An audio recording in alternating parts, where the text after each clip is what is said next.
ನಮ್ಮ ಸುತ್ತಮುತ್ತಲಿರುವಂತಹ ವಸ್ತುಗಳು ಏನು, ಗಾಳಿಯಲ್ಲಿರುವಂತಹ ತೇವಾಂಶ, ನಮ್ಮ ಸುತ್ತಮುತ್ತಲಿರುವಂತಹ ವಸ್ತುಗಳು ಗಾಳಿಯಲ್ಲಿರುವಂತಹ ತೇವಾಂಶ ಮತ್ತು ಆಮ್ಲಗಳೊಂದಿಗೆ ವರ್ತಿಸಿ, ಗಾಳಿಯಲ್ಲಿರುವಂತಹ ತೇವಾಂಶ ಮತ್ತು ಆಮ್ಲಗಳೊಂದಿಗೆ ವರ್ತಿಸಿ ಹಾಳಾಗ್ತಾ ಇದಾವಂದ್ರೆ ಅದೇ ಏನಪ್ಪಾ ಅಂದ್ರೆ ಕಮಟುವಿಕೆ.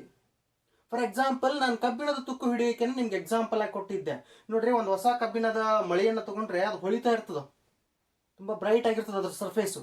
ಆದ್ರೆ ಸ್ವಲ್ಪ ದಿನ ಹೋದಂಗ ಅದ್ರ ಸರ್ಫೇಸ್ ಏನಾಗ್ತಾ ಹೋಗ್ತದ ಅಂದ್ರೆ ಡಲ್ ಆಗ್ತಾ ಹೋಗ್ತದ, ಅಥವಾ ಕೆಂಪು ಮಿಶ್ರಿತ ಕಂದು ಬಣ್ಣಕ್ಕೆ ತಿರುಗ್ತಾ ಹೋಗ್ತದ ಅಂತ ನಾನು ಲಾಸ್ಟ್ ಕ್ಲಾಸಲ್ಲಿ ಹೇಳಿದ್ದೀನಿ. ಅದನ್ನ ಕಬ್ಬಿಣದ ತುಕ್ಕು ಹಿಡಿಯುವಿಕೆ ಅದನ್ನ ರಾಸಾಯನಿಕ ಸಮೀಕರಣದ ಮೂಲಕ ತೋರಿಸಿದ್ವಿ. ಏನು, Fe+O2 + H2O gives rise to ಏನು Fe2O3 into 3H2O. ಇದು ಏನಪ್ಪ ಕಬ್ಬಿಣದ ತುಕ್ಕು ಹಿಡಿಯುವಿಕೆಯ ಸೂತ್ರ. ಆಮೇಲೆ Fe3O4 into 2H2O ಇದು. ಹೌದಾ, ಡಿಪೆಂಡ್ ಅಪಾನ್ ಕಂಡೀಷನ್. ನಾನು ಹೇಳ್ತಲ್ಲ, ಉತ್ಪನ್ನಗಳೇನಾಗ್ತಾವ, ಚೇಂಜ್ ಆಗ್ತಾವ. ಆಮ್ಲಜನಕ ಹೆಚ್ಚು ಸಿಕ್ಕಾಗ ಆ ಸಮೀಕರಣ, ಆಮ್ಲಜನಕ ಕಡಿಮೆ ಸಿಕ್ಕಾಗ ಈ ಸಮೀಕರಣ, ಡಿಪೆಂಡ್ ಅಪಾನ್ ಕಂಡೀಷನ್.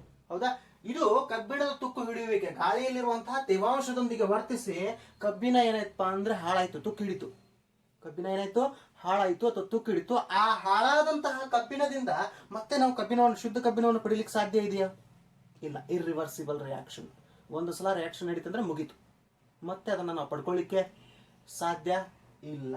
ಹೌದಾ, ಅಂತಹ ಕ್ರಿಯೆಗಳನ್ನ ನಾವು ರಾಸಾಯನಿಕ ಕ್ರಿಯೆ ಅಂತ ಕರಿತೀವಿ. ಕಮಟುವಿಕೆ ಮತ್ತು ನಶಿಸುವಿಕೆ ಇವೆರಡೂದನ್ನು ನಾವು ಎಲ್ಲಾ ಕ್ರಿಯೆಗಳನ್ನ ರಾಸಾಯನಿಕ ಸಮೀಕರಣದಲ್ಲಿ, ನಾನು ಕಬ್ಬಿಣದೊಂದು ಕೊಟ್ಟೆ, ಅದ್ರ ಉಳಿದ ಎಲ್ಲದನ್ನು ಕೊಡಕ್ ಆಗ್ತದಂತ ನಾನು ಹೇಳಕ್ಕಾಗಲ್ಲ. ಹೌದಾ, ಅವು ಕೊಡಕ್ ಆಗದಿದ್ರು ಅವು ಕೂಡ ಏನು, ರಾಸಾಯನಿಕ ಕ್ರಿಯೆಗಳು. ಕಬ್ಬಿಣ ತುಕ್ಕು ಹಿಡಿಯುವುದು. ತಾಮ್ರದ ಮೇಲೆ ಏನೋ ನೀಲಿ ಲೇಪನ ಬಂದಿರ್ತದೆ ನೋಡ್ರಿ, ಗಾಳಿಯೊಂದಿಗೆ ವರ್ತಿಸಿ. ಅದು ಗಾಳಿಯಲ್ಲಿರುವಂತಹ ಆಮ್ಲಜನಕದೊಂದಿಗೆ ವರ್ತಿಸಿ ಆಗಿರ್ಬೋದು, ಅಥವಾ ಬೇರೆ ಯಾವುದೇ ವಸ್ತುವಿನೊಂದಿಗೆ ವರ್ತಿಸಿ ನೀಲಿ ಲೇಪನ ಬಂದಿರ್ತದಲ್ಲ, ಆ ನೀಲಿ ಲೇಪನ ಕಬ್ಬಿಣವನ್ನು ಹಾಳು ಮಾಡಿರ್ತದೆ. ಆ ಕಬ್ಬಿಣವನ್ನು ನಾವು ತಿರುಗಿ ಪಡಲಿಕ್ಕೆ ಸಾಧ್ಯ ಇಲ್ಲ. ಅದು ಕಮಟುವಿಕೆ. ನೀವು ಕಾಲಲ್ಲಿ ಹಾಕೊಂಡಿರುವಂತ ಏನು ಬೆಳ್ಳಿ ಇದೆಯಲ್ಲ, ಕೈಯಲ್ಲಿ ಕಾಲಲ್ಲಿ ಹಾಕೊಂಡಂತ ಬೆಳ್ಳಿ ಬಹಳ ದಿನಗಳ ನಂತರ ಅದು ಕಪ್ಪಾಗಿರ್ತದೆ. ಅದು ಕೂಡ ಗಾಳಿಯಲ್ಲಿರುವಂತಹ ತೇವಾಂಶ ಆಗಿರ್ಬೋದು, ಅಥವಾ ಬೇರೆ ಯಾವುದೇ ವಸ್ತು, ಆಕ್ಸೈಡ್ಗಳೊಂದಿಗೆ, ಸಲ್ಫೈಡ್ಗಳೊಂದಿಗೆ, ಯಾವ್ದ್ರ ಬೇಕಾದ್ರೊಂದಿಗೆ ವರ್ತಿಸಿ, ಹೌದಾ, ಏನಾಗ್ತಾವಂದ್ರೆ ಹಾಳಾಗ್ತಾವ. ಅಂದ್ರೆ ಅವುಗಳ ಏನ್ ನಿಜವಾದ ರೂಪ ಇರ್ತದಲ್ಲ ಅದು ಹಾಳಾಗ್ತಾ ಹೋಗ್ತದೆ. ಕಬ್ಬಿಣ ಒಂದ್ಸಲ ತುಕ್ಕು ಹಿಡಿದ್ರೆ ಮತ್ತೆ ಕಬ್ಬಿಣ ಪಡಿಲಿಕ್ಕೆ ಸಾಧ್ಯ ಇಲ್ಲ ಅಂತ ಹೇಳಿದ್ನಲ್ಲ, ಹಂಗ. ಹೌದಾ,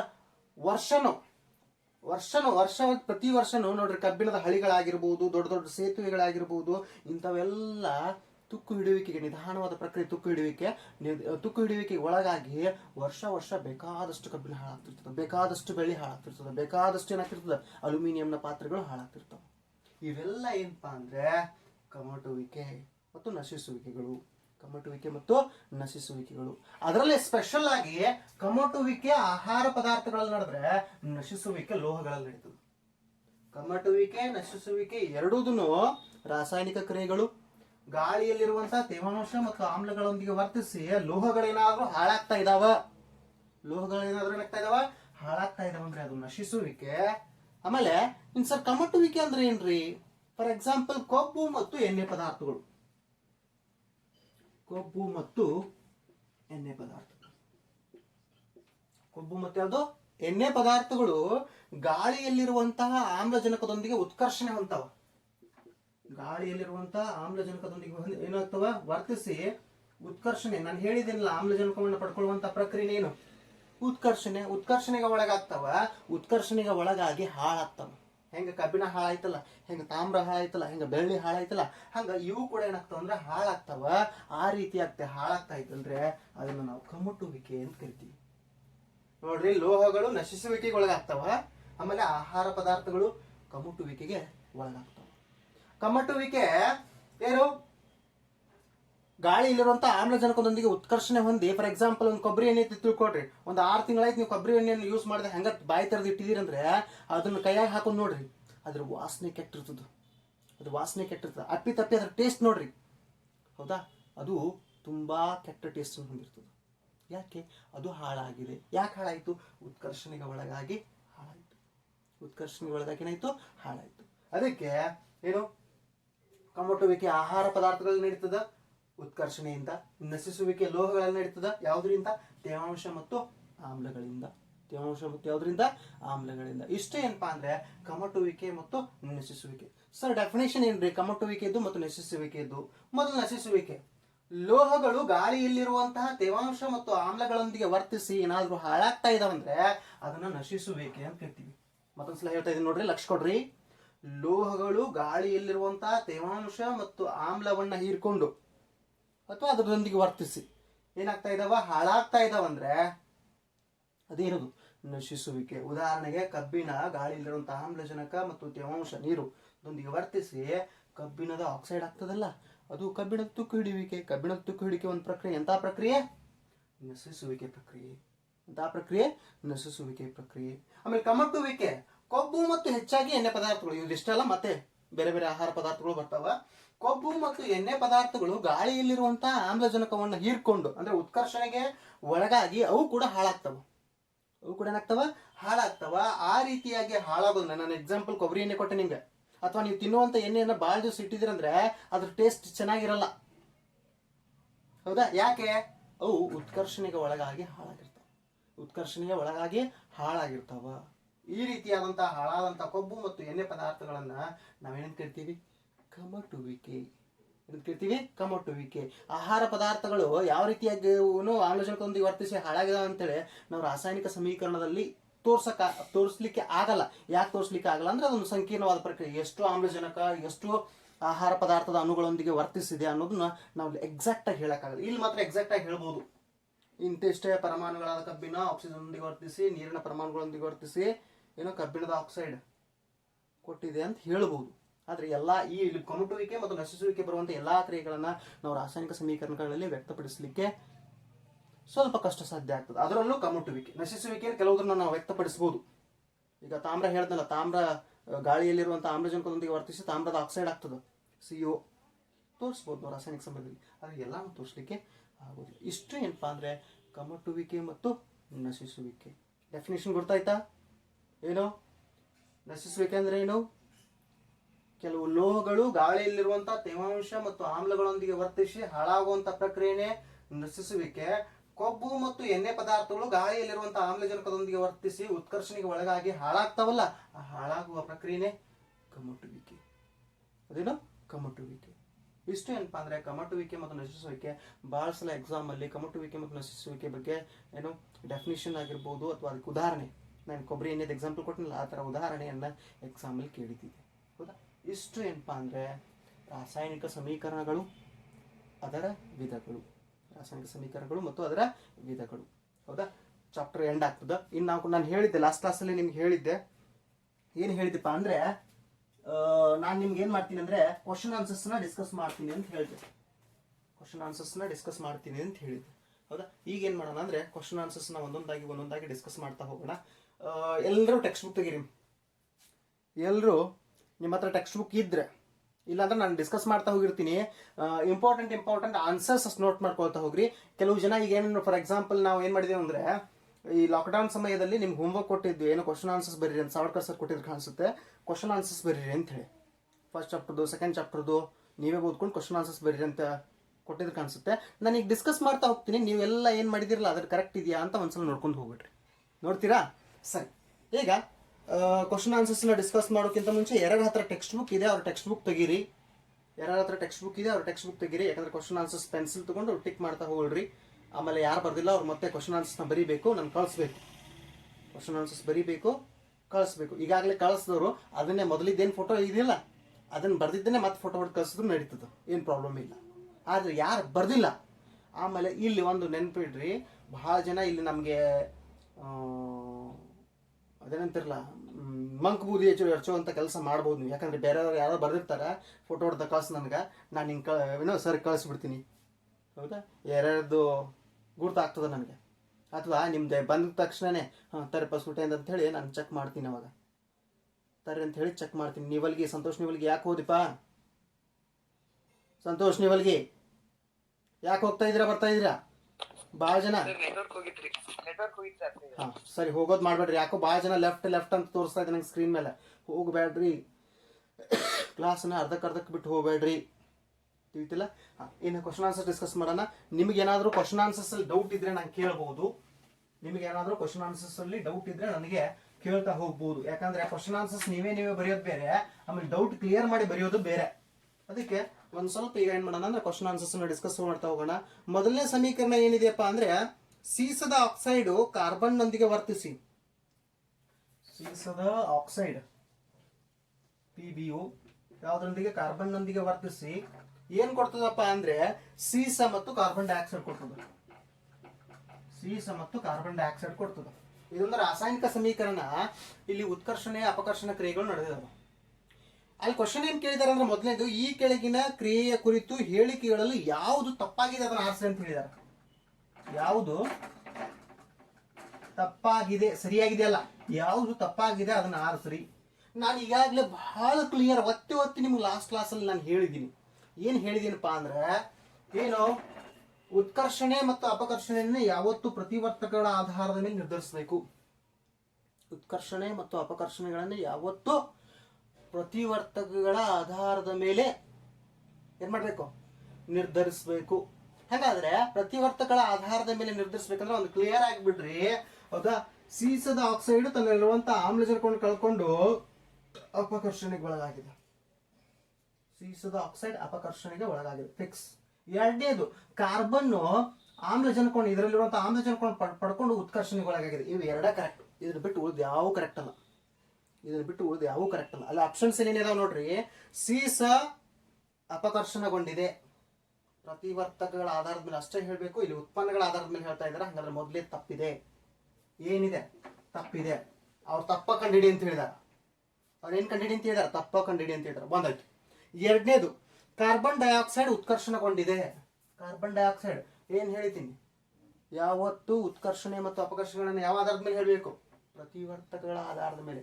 ಕಾರ್ಬನ್ ಡೈಆಕ್ಸೈಡ್ ಉತ್ಕರ್ಷಣಗೊಂಡಿದೆ ಅಂತ ಹೇಳಿದ್ರು. ಹಾಗಾದ್ರೆ ಇದು ಏನಿದೆ, ಬಿನು ತಪ್ಪಿದೆ. ಏನು ತಪ್ಪಿದೆ, ಬಿನು ತಪ್ಪಿದೆ. ಇನ್ನು ಸಿ, ಕಾರ್ಬನ್ ಉತ್ಕರ್ಷಣಗೊಂಡಿದೆ. ಹೌದು, ಪ್ರತಿವರ್ತಕಗಳ ಆಧಾರದ ಮೇಲೆ ಕಾರ್ಬನ್ ಏನಾಗಿದೆ, ಉತ್ಕರ್ಷಣಗೊಂಡಿದೆ. ಇದು ಸರಿ ಇದೆ, ಇದನ್ನ ನಾವು ತಗೊಳ್ಳಂಗಿಲ್ಲ.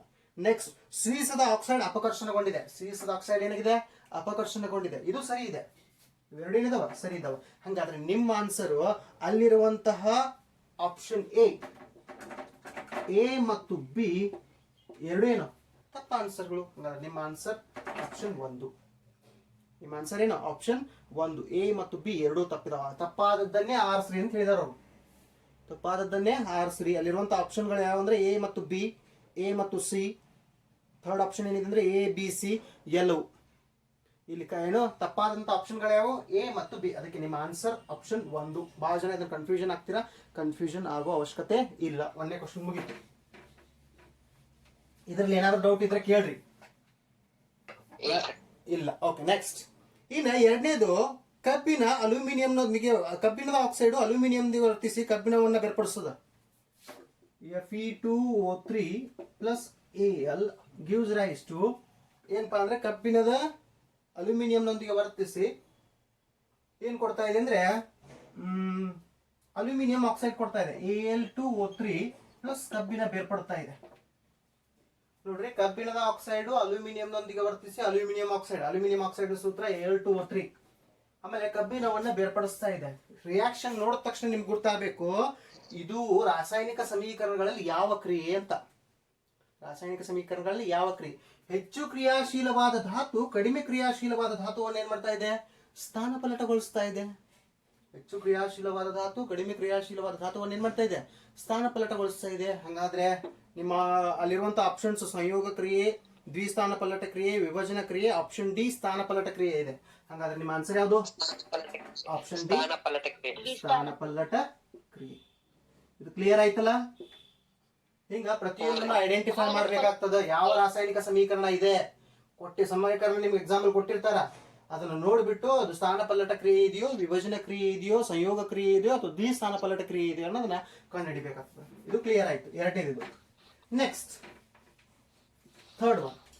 ಥರ್ಡ್ ಒನ್ ಏನಿದೆಪ್ಪ ಅಂದ್ರೆ ಕಬ್ಬಿಣದ ಚೂರುಗಳಿಗೆ ಸಾರಯುಕ್ತ ಹೈಡ್ರೋಕ್ಲೋರಿಕ್ ಆಮ್ಲವನ್ನ ಸೇರಿಸಿದಾಗ, ಕಬ್ಬಿಣದ ಚೂರುಗಳಿಗೆ ಸಾರಯುತ ನಾನು ಲಾಸ್ಟ್ ಕ್ಲಾಸ್ ನಿಮ್ಗೆ ಎಕ್ಸ್ಪ್ಲೇನ್ ಮಾಡಿದ್ದೀನಿ ಹೌದಾ. ಸಾರರಿಕ್ತ ಆಮ್ಲೀಯ ಪ್ರಮಾಣ ದುರ್ಬಲವಾಗಿರ್ತದ. ಸಾರಯುತದಲ್ಲಿ ಆಮ್ಲೀಯ ಪ್ರಮಾಣ ಪ್ರಬಲವಾಗಿರ್ತದ. ಅಂದ್ರೆ ಅದರಲ್ಲಿ ಯಾವುದೇ ನೀರನ್ನ ಬೆರೆಸಿರೋದಿಲ್ಲ. ಸಾರಯುಕ್ತದಲ್ಲಿ ಸ್ವಲ್ಪ ಪ್ರಮಾಣದಲ್ಲಿ ನೀರನ್ನು ಏನ್ ಮಾಡ್ತಾರೆ, ಬೆರೆಸಿ ದುರ್ಬಲಗೊಳಿಸಿರ್ತಾರೆ. ಅಂತಹ ದುರ್ಬಲವಾದ ಹೈಡ್ರೋಕ್ಲೋರಿಕ್ ಆಮ್ಲ ಕಬ್ಬಿಣದೊಂದಿಗೆ ವರ್ತಿಸಿ ಕಬ್ಬಿಣದ ಕ್ಲೋರೈಡ್ ಅನ್ನು ಕೊಡ್ತದ, FeCl3. FeCl3 ಕಬ್ಬಿಣದ ಕ್ಲೋರೈಡ್ ಅನ್ನು ಕೊಡ್ತದ. ಹಂಗ ಮತ್ತೆ ಇಲ್ಲಿ ಏನಾಗ್ತದ ಅಂದ್ರೆ ಹೈಡ್ರೋಜನ್ ಬಿಡುಗಡೆ ಆಗ್ತದ.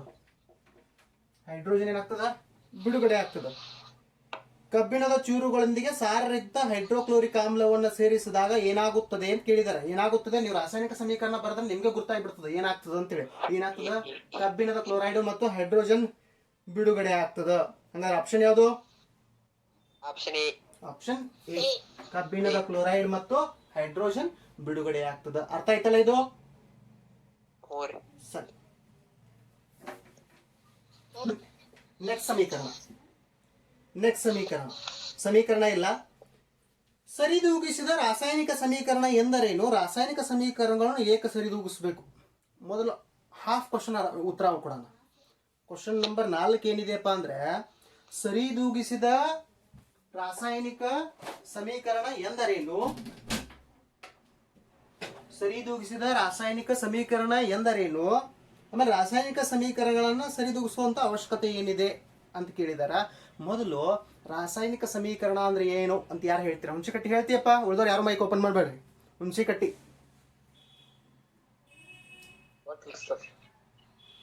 ರಾಸಾಯನಿಕ ಸಮೀಕರಣ ಗೊತ್ತಿಲ್ಲ? ಲಕ್ಷ್ಮೀ ಧನ್ಯ ಸಮೀಕರಣ ಗೊತ್ತಿಲ್ಲ. ಏನು?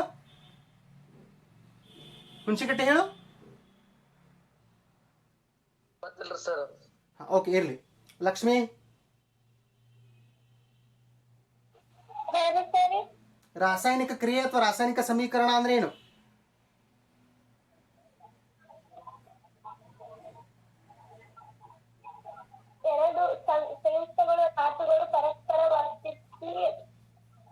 Very good.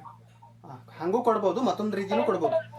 ಎರಡು ಧಾತುಗಳು ತಮ್ಮ ತಮ್ಮಲ್ಲಿ ವರ್ತಿಸುವಂತ ಪ್ರಕ್ರಿಯೆ, ಅದು ರಾಸಾಯನಿಕ ಕ್ರಿಯೆ ಅಥವಾ ಸಮೀಕರಣ. ಎರಡು ಸಂಯುಕ್ತಗಳು ತಮ್ಮ ತಮ್ಮಲ್ಲಿ ವರ್ತಿಸಬಹುದು, ಅಥವಾ ಧಾತು ಮತ್ತು ಸಂಯುಕ್ತಗಳು ತಮ್ಮ ತಮ್ಮಲ್ಲಿ ವರ್ತಿಸಿ ಹೊಸ ಉತ್ಪನ್ನವನ್ನ ಕೊಟ್ಟು ಆ ಬದಲಾವಣೆ ಶಾಶ್ವತವಾಗಿದ್ರೆ ಅದನ್ನ ನಾವು ಏನು ಕರಿತೀವಿ ಅಂದ್ರೆ ರಾಸಾಯನಿಕ ಕ್ರಿಯೆ. ನಾನು ಭೌತ ಬದಲಾವಣೆ, ರಾಸಾಯನಿಕ ಬದಲಾವಣೆಯಲ್ಲಿ ರಾಸಾಯನಿಕ ಕ್ರಿಯೆ ಬಗ್ಗೆ ಹೇಳಿದೆ. ಯಾವ ಕ್ರಿಯೆ ಶಾಶ್ವತವಾಗಿರ್ತದೋ, ಹೌದು, ಧಾತುಗಳು ಸೇರಿದಾಗ ಅದು ಶಾಶ್ವತವಾಗಿರ್ತದ, ಅಥವಾ ಧಾತು ಸಂಯುಕ್ತಗಳು ಸೇರಿದಾಗ ಶಾಶ್ವತವಾಗಿರ್ತದ. ಯಾವ ಕ್ರಿಯೆ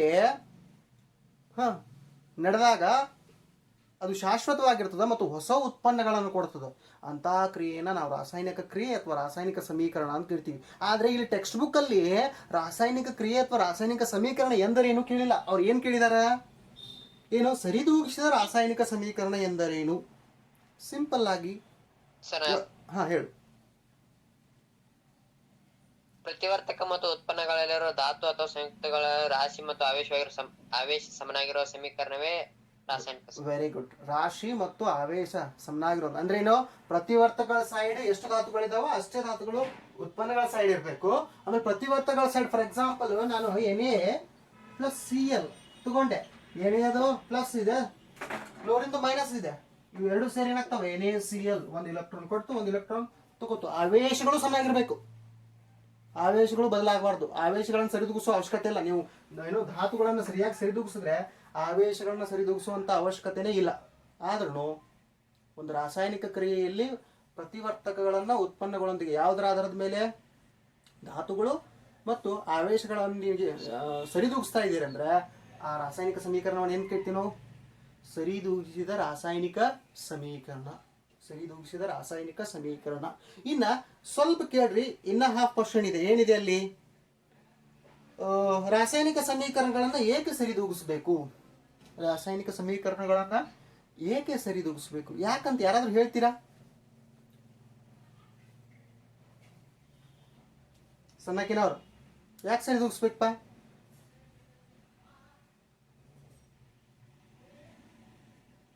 ಮತ್ತೆ ಯಾರು ಗುರ್ತದ? ಲಕ್ಷ್ಮಿ, ನಿಶಾ, ಅನಿಲ್. ರಾಸಾಯನಿಕ ಸಮೀಕರಣಗಳನ್ನ ಏಕೆ ಸರಿದೂಗಿಸಬೇಕು? ಹೇಳಪ್ಪ. ಧಾತುಗಳ ಪ್ರತಿವರ್ತಕ ಮತ್ತು ಉತ್ಪನ್ನಗಳಲ್ಲಿ ಸಮನಾಗಿ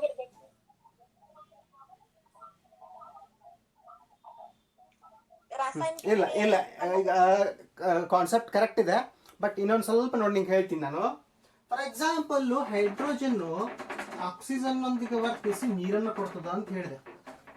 ಇದು ನಾನು ಎಕ್ಸ್ಪ್ಲೇನ್ ಮಾಡಬೇಕು, ಆಮೇಲೆ ನಿಮ್ಗೆ ಅರ್ಥ ಆಗುತ್ತೆ, ಅದೊಂದು ದೊಡ್ಡ ವಿಷಯ ಇಲ್ಲ. ಹೈಡ್ರೋಜನ್ ಆಕ್ಸಿಜನ್ ಒಂದಿಗೆ ವರ್ತಿಸಿ ನೀರನ್ನು ಕೊಡ್ತದೆ. ನೀರಿನ ಗ್ರಾಮ್ ಪರಮಾಣು ದ್ರವ್ಯರಾಶಿ, ನೀರಿನ ಗ್ರಾಮ್ ಪರಮಾಣು ದ್ರವ್ಯರಾಶಿ ಎಷ್ಟಿದೆಯಪ್ಪ ಅಂದ್ರೆ 18 ಗ್ರಾಮ್ ಇದೆ. ನೀರಿನ ಗ್ರಾಮ್ ಪರಮಾಣು ದ್ರವ್ಯರಾಶಿ ಎಷ್ಟಿದೆ? 18 ಗ್ರಾಮ್ ಇದೆ. ಹಾಗಾದ್ರೆ ಈ ಕಡೆನೂ 18 ಗ್ರಾಮ್ ಇರಬೇಕು. ಮೊದಲಿನ ಸರಿ ತೂಗಿಸ್ಕೊಳ್ಳೋಣ. ಇಲ್ಲಿ ಆಕ್ಸಿಜನ್ ಬ್ಯಾಲೆನ್ಸ್ ಆಗಿಲ್ಲ ಅಂತ ಇದಕ್ಕೆ ಇಲ್ಲಿ 2 ತಗೊಂಡ್ವಿ, ಇಲ್ಲೂ 2 ತಗೊಂಡ್ವಿ. ಹೌದಾ? ಹಾಗಾದ್ರೆ 2 ನೀರಿನ ಅಣುಗಳಿದಾವೆ. 2 ನೀರಿನ ಅಣುಗಳು ಅಂದ್ರೆ ಏನು? ಎಷ್ಟಾಯ್ತು? ಇಂಟು 2 36 ಗ್ರಾಮ್ ಆಯ್ತು. 18 36 ಗ್ರಾಮ್. ಲಕ್ಷ ಕೊಡ್ರಿ ಕಡೆ. ಏನು ಹೈಡ್ರೋಜನ್ ಎಷ್ಟಿದಾವ? 2 4. ಹೈಡ್ರೋಜನ್ ಗ್ರಾಮ್ ಪರಮಾಣು ರಾಶಿ ಎಷ್ಟು? 1 ಗ್ರಾಮ್. ಅದಕ್ಕೆ 1 ಇಂಟು 4 ಹೈಡ್ರೋಜನ್ 4 ಗ್ರಾಮ್ ಆಯ್ತು. ಆಮೇಲೆ ಆಕ್ಸಿಜನ್ ಎಷ್ಟಿದಾವ? 2 ಇದಾವ. ಹೌದಾ? ಆಕ್ಸಿಜನ್ ನ ಗ್ರಾಮ್ ಪರಮಾಣು ದ್ರವ್ಯರಾಶಿ ಎಷ್ಟು?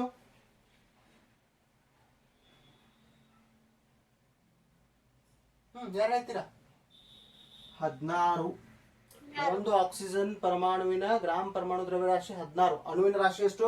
32. 16 ಇಂಟು 2, ಯಾಕಂದ್ರೆ O2. 16 32. ಹಾಗಾದ್ರೆ 32 ಗ್ರಾಮ್ ಆಯ್ತು.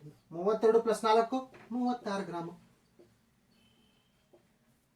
ಹಾಗಾದ್ರೆ ಹೈಡ್ರೋಜನ್ ಮತ್ತು ಆಕ್ಸಿಜನ್ ಅನ್ನ ಎಷ್ಟು ಗ್ರಾಮ್ ತಗೊಂಡಿದೀವಿ ನಾವು? 36 ಗ್ರಾಮ್ ತಗೊಂಡಿದೀವಿ. ಗ್ರಾಮ್ ಪರಮಾಣು ದ್ರವ್ಯರಾಶಿಯನ್ನ. ಅಷ್ಟೇ ಗ್ರಾಮ್ ಪರಮಾಣು ದ್ರವ್ಯರಾಶಿ ನೀರಿಂದು ಇರಬೇಕು. 2 ಇಂಟು 18 36. ಹೌದಾ? ರಾಸಾಯನಿಕ ಸಮೀಕರಣ ಯಾಕೆ ಸರಿದೂಗಿಸ್ಬೇಕಂದ್ರೆ ಪ್ರತಿವರ್ತಕಗಳ ಗ್ರಾಮ್ ಪರಮಾಣು ದ್ರವ್ಯರಾಶಿಯನ್ನ ಉತ್ಪನ್ನಗಳ ಗ್ರಾಮ್ ಪರಮಾಣು ದ್ರವ್ಯರಾಶಿಯೊಂದಿಗೆ ಸರಿದೂಗಿಸ್ಲಿಕ್ಕೆ ನಾವು ರಾಸಾಯನಿಕ ಸಮೀಕರಣ ಸರಿದೂಗಿಸ್ಬೇಕು. ಇಲ್ಲೇನಾದ್ರೂ 36 ಗ್ರಾಮ್ ತಗೊಂಡು ಇಲ್ಲಿ 18 ಗ್ರಾಮ್ ಬರ್ತಾ ಇದೆಯಾ ಅಂದ್ರೆ ಅದು ನೀವು ಸರಿದೂಗಿಸಿದ ತಪ್ಪಿದೆ.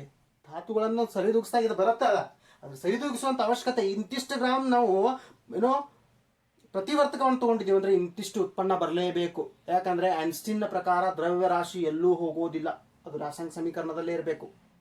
ಹೌದಾ? ದ್ರವ್ಯರಾಶಿ ಸಂರಕ್ಷಿಸಲ್ಪಡ್ತದ ಅಂತೇಳಿ E=mc² ಅಲ್ಲಿ ಅವ್ನು ಬಹಳ ಕ್ಲಿಯರ್ ಆಗಿ ಹೇಳಿದಾನ. ಇಲ್ಲಿ ಎಷ್ಟು ದ್ರವ್ಯರಾಶಿ ಇರ್ತದೋ ಅಷ್ಟೇ ದ್ರವ್ಯರಾಶಿ ಇರಬೇಕು. ಅಪ್ಪಿ ತಪ್ಪಿ ಇಲ್ಲ ಅಂದ್ರೆ ಅದು ಏನಾಗಿ ಬದಲಾಗಿರ್ತದ?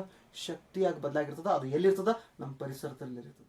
ಇದನ್ನ ಶಕ್ತಿ ಸಂರಕ್ಷಣಾ ನಿಯಮ ಅಥವಾ ಏನು ದ್ರವ್ಯರಾಶಿ ಸಂರಕ್ಷಣಾ ನಿಯಮ ಅಂತ ಕರೀತಾರೆ.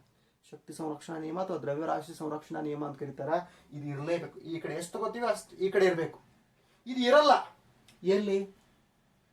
ಸಮ್ಮಿಲನ ಕ್ರಿಯೆಗಳಲ್ಲಿ, ಬೈಜಿಕ ಸಮ್ಮಿಲನ, ಹೌದಾ, ಬೈಜಿಕ ವಿದಳನ ಅಂತ ಬರ್ತಾವಲ್ಲ, ಹೌದಾ, ಬೈಜಿಕ ಕ್ರಿಯೆಗಳಲ್ಲಿ ಏನು ಈ ಕಡೆ ಎಷ್ಟು ತಗೊಂಡಿರ್ತೀವಿ ದ್ರವ್ಯರಾಶಿ ಅಷ್ಟು ದ್ರವ್ಯರಾಶಿ ಇರಲ್ಲ. ಹಾಗಾದ್ರೆ ಆ ದ್ರವ್ಯರಾಶಿ ಎಲ್ಲೋಯ್ತು? ಆ ದ್ರವ್ಯರಾಶಿ ಶಕ್ತಿಯಾಗಿ ಮಾರ್ಪಾಡಾಯಿತು. ಆ ಶಕ್ತಿ ಎಲ್ಲಿದೆ? ನಮ್ಮ ಪರಿಸರದಲ್ಲಿ. ಅಂದ್ರೆ ಒಟ್ಟು ದ್ರವ್ಯರಾಶಿ ಸಂರಕ್ಷಿಸಲ್ಪಟ್ಟಿದೆ, ಒಟ್ಟು ಶಕ್ತಿ ಸಂರಕ್ಷಿಸಲ್ಪಟ್ಟಿದೆ. ಅದು E=mc² ಐನ್ಸ್ಟೈನ್ ಸೂತ್ರದ ಪ್ರಕಾರ. ಆದ್ರೆ ಅದು ಇಲ್ಲೂ ಅಪ್ಲೈ ಆಗುತ್ತೆ. ಅದು ಎಲ್ಲೂ ಹೋಗ್ಲಿಕ್ಕೆ ಸಾಧ್ಯ ಇಲ್ಲ. ದ್ರವ್ಯರಾಶಿ ಎಲ್ಲೂ ಹೋಗ್ಲಿಕ್ಕೆ, ಇಲ್ಲಿ ಎಷ್ಟು ತಗೊಂಡಿರ್ತಾರ ಅಷ್ಟು ಇಲ್ಲಿ ಬರಲೇಬೇಕು. ಅದು ಅನಿಲ ರೂಪದಲ್ಲಿ ಬಿಡುಗಡೆ ಆಗಿಲ್ಲ, ಯಾವುದೇ ರೂಪದಲ್ಲಿ ಬಿಡುಗಡೆ ಆಗಿಲ್ಲ, ಆದ್ರೆ ಇರಲೇಬೇಕು. ಅದಕ್ಕೆ ರಾಸಾಯನಿಕ ಸಮೀಕರಣಗಳು ಏನ್ ಮಾಡ್ತೀವಿ? ಸರಿದೂಗಿಸ್ತೀವಿ. ಬಹಳ ಸಿಂಪಲ್ ಆಗಿ ಪ್ರತಿವರ್ತಕಗಳ ಗ್ರಾಮ್ ಪರಮಾಣು ದ್ರವ್ಯರಾಶಿಯನ್ನು ಉತ್ಪನ್ನಗಳ ಗ್ರಾಮ್ ದ್ರವ್ಯರಾಶಿಯೊಂದಿಗೆ ಹೋಲಿಕೆ ಮಾಡಲಿಕ್ಕೆ ನಾವೇನ್ ಮಾಡ್ತೀವಿ ಅಂದ್ರೆ ರಾಸಾಯನಿಕ ಸಮೀಕರಣಗಳನ್ನ ಸರಿದೂಗಿಸ್ತೀವಿ. Okay, next question. ಇನ್ನು ಬರುವಂತವು ಪದ ಸಮೀಕರಣಗಳಿದಾವೆ. Question number 5 very important. ಪದ ಸಮೀಕರಣಗಳಿದಾವೆ. ಏನು? ಅವರು ಪದ ಸಮೀಕರಣಗಳನ್ನು ಕೊಟ್ಟಿದ್ದಾರೆ, ನೀವು ಅವುಗಳಿಗೆ ರಾಸಾಯನಿಕ ಸಮೀಕರಣಗಳನ್ನು ಬರೀಬೇಕು. ಹೌದಾ? ನಾನು 8th ಕ್ಲಾಸಲ್ಲಿ ಪದ ಸಮೀಕರಣಗಳ ಬಗ್ಗೆ ಹೇಳಿದ್ದೆ. ಪದ ಸಮೀಕರಣ ಎಂದ್ರೇನು? ಈಗ ಹೈಡ್ರೋಜನ್ ಆಕ್ಸಿಜನ್ ನೊಂದಿಗೆ ವರ್ತಿಸಿ ನೀರನ್ನು ಕೊಡ್ತದ. ಹೈಡ್ರೋಜನ್ ಆಕ್ಸಿಜನ್ ನೊಂದಿಗೆ ವರ್ತಿಸಿ ಏನ್ ಕೊಡ್ತದ? ನೀರನ್ನು ಕೊಡ್ತದ. ಇದು ಪದ ಸಮೀಕರಣ.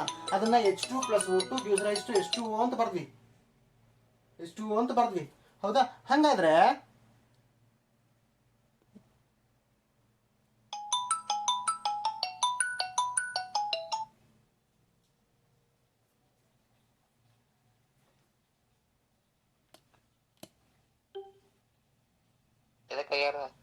ಯಾರೋ ಸೌಂಡ್ ಆನ್ ಮಾಡ್ಬೇಡ್ರಿ, ಮೈಕ್ ಆನ್ ಮಾಡ್ಬೇಡ್ರಿ. ಕಾಲ್ ಬಂದಿತ್ತು ಅದಕ್ಕೆ ಕಟ್ ಆಯ್ತದು. ಬೋರ್ಡ್ ಕಾಣಿಸ್ತಾ ಇದೆಯಾ? ಬೋರ್ಡ್ ಕಾಣಿಸ್ತಾ ಇದೆಯಾ? ಆದಿತ್ಯ ಬಡಿಗೆ ಏನೋ ಏ ಸೌಂಡ್ ಮಾಡಬೇಡ್ರಿ, ನೀವು ಮೈಕ್ ಓಪನ್ ಮಾಡಬೇಡ್ರಿ. ಆದಿತ್ಯ ಬನ್ನಿ, ಯಾರವನು ಹೇಳ್ತಾರನು ಓಪನ್ ಮಾಡಿ. ಹೇಳ್ತಾವನು ಯಾರೋ. ಬೋರ್ಡ್ ಕಾಣಿಸ್ತಾ ಇದೆಯಾ? ಇಲ್ರಿ, ಹಾ ಕಾಣಿಸತೈತಿ. ಹಾ, ನಾನು ಮಾತಾಡೋದು ಕ್ಲಿಯರ್ ಆಗಿ ಕೇಳಿಸ್ತಾ ಇದೆಯಾ? ಹಾ, ಕಾಲ್ ಬಂದ್ಮೇಲೆ ಕಟ್ ಆಗಿತ್ತದು, ತಲೆ ಕೆಡ್ಸ್ಕೊಬೇಡ್ರಿ. ಜಾಯ್ನ್ ಆಗಿದ್ದೀನಿ ನಾನು. ಲಕ್ಷ ಕೊಡ್ರಿ. ಪದ ಸಮೀಕರಣಗಳನ್ನ ಅವ್ರು ಕೊಟ್ಟಿದ್ದಾರೆ, ನಾವು ರಾಸಾಯನಿಕ ಸಮೀಕರಣಗಳನ್ನ ಬರಿಬೇಕು. ಪದ ಸಮೀಕರಣವನ್ನು ಕೊಟ್ಟಿದ್ದಾರೆ, ಅವ್ರ ರಾಸಾಯನಿಕ ಸಮೀಕರಣವನ್ನು ನಾವೇನು ಮಾಡಬೇಕು, ಬರಿಬೇಕು. ಈ ಕಡೆ ಲಕ್ಷ ಕೊಡ್ರಿ, ಒಂದು ಸ್ವಲ್ಪ ಲಕ್ಷ ಕೊಡ್ರಿ.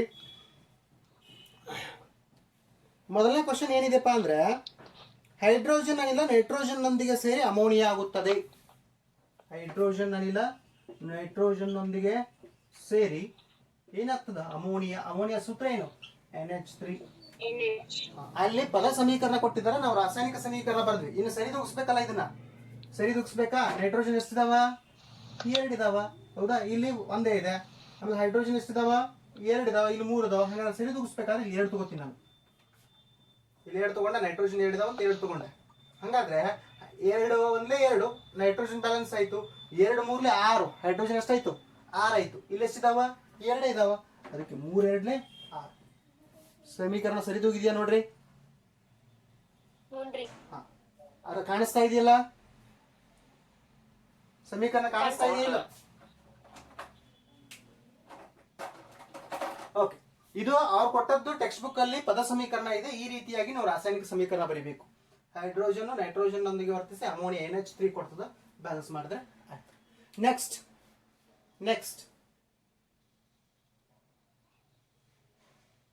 ಓಕೆ,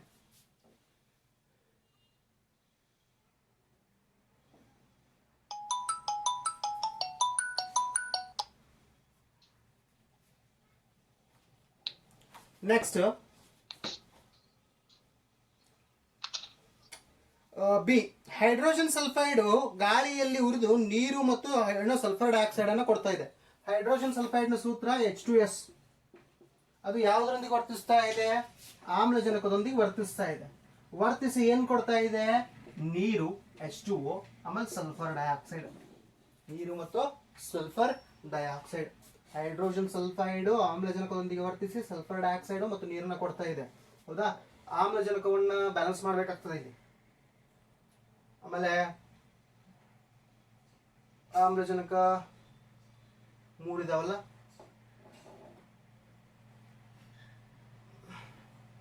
ಹೈಡ್ರೋಜನ್ 2 ಇದಾವ, ಆಕ್ಸಿಜನ್ ಸಲ್ಫರ್ ಒಂದಿದೆ, ಆಕ್ಸಿಜನ್ ಮಾತ್ರ. ಹೈಡ್ರೋಜನ್ ಸಲ್ಫೈಡ್ ಗಾಳಿಯಲ್ಲಿರುವಂತಹ ಆಮ್ಲಜನಕದೊಂದಿಗೆ ವರ್ತಿಸಿ ನೀರು ಮತ್ತು ಸಲ್ಫರ್ ಡೈಆಕ್ಸೈಡ್ ಅನ್ನು ಉಂಟು ಮಾಡ್ತಾ ಇದೆ. ನೋಡೋಣ, ಇದನ್ನ ಯಾರಾದ್ರೂ ರಾಸಾಯನಿಕ ಸಮೀಕರಣವನ್ನು ಸರಿದೂಗಿಸ್ರಿ. ಬರ್ಕೋಡ್ ಮೊದಲು. ಹೈಡ್ರೋಜನ್ ಸಲ್ಫೈಡ್ ಆಕ್ಸಿಜನ್ ನೊಂದಿಗೆ ವರ್ತಿಸಿ ಸಲ್ಫರ್ ಡೈಆಕ್ಸೈಡ್ ಮತ್ತು ನೀರನ್ನು ಕೊಡ್ತಾ ಇದೆ. ರಾಸಾಯನಿಕ ಸಮೀಕರಣವನ್ನ ಸರಿದೂಗಿಸ್ಬೇಕು. ಇಲ್ಲಿ ಆಕ್ಸಿಜನ್ 3 ಇದಾವ, ಇಲ್ಲಿ ಆಕ್ಸಿಜನ್ 2 ಇದಾವ, ಹೌದಾ? ಸಲ್ಫರ್ ಬ್ಯಾಲೆನ್ಸ್ ಇದೆ, ಹೈಡ್ರೋಜನ್ ಬ್ಯಾಲೆನ್ಸ್ ಇದೆ, ಆದ್ರೂ ಇಂಬ್ಯಾಲೆನ್ಸ್. ಯಾಕೆ ಆಕ್ಸಿಜನ್ ಬ್ಯಾಲೆನ್ಸ್ ಇಲ್ಲ? ಯಾರು ಮಾಡ್ತೀರಾ ನೋಡೋಣ.